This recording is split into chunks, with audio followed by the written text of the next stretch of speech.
your name and where are you from?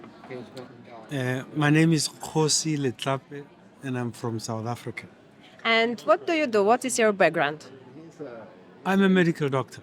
I'm an ophthalmologist by training and a health activist by choice, and a harm reduction advocate. Right. And what do you think about this year's GFN conference? I think it's a good conference.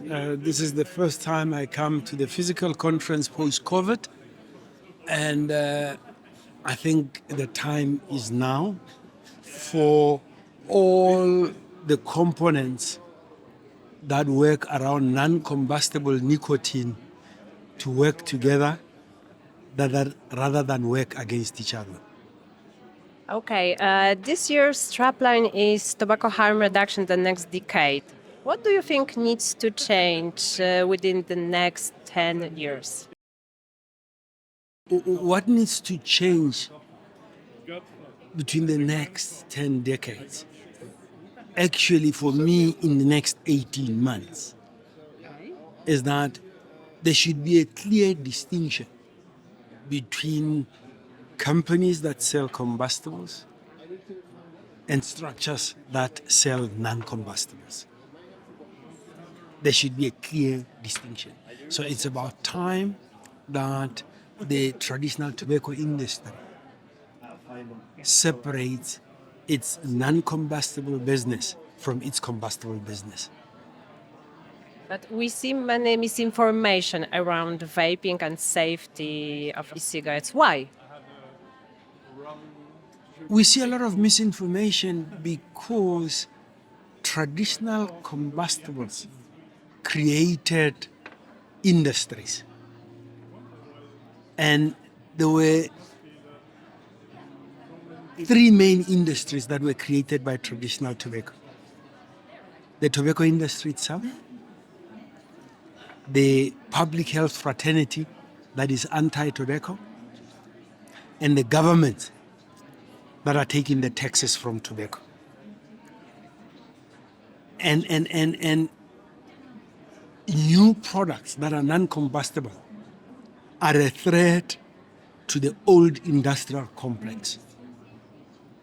So the traditional tobacco companies are threatened because the new products might wipe them out.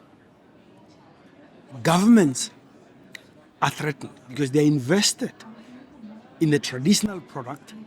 And some governments, the biggest tobacco company in the world is a government-owned company in China. Okay. And the public healthcare world, careers have been formed on being anti-combustibles. So when you have alternatives to the combustible products, those careers are threatened.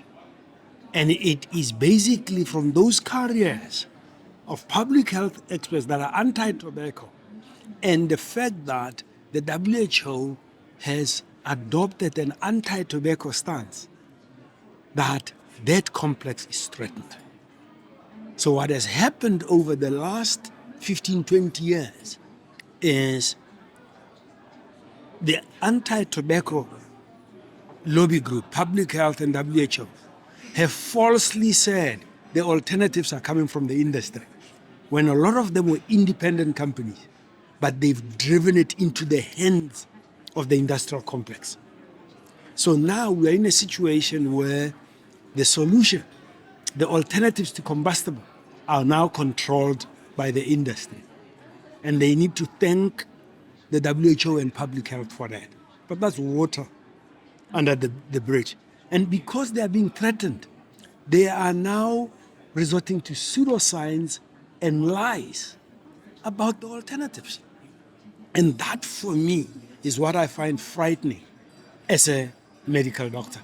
When colleagues start now creating bogus science and misinformation about the relative harm of products. Thank you so much.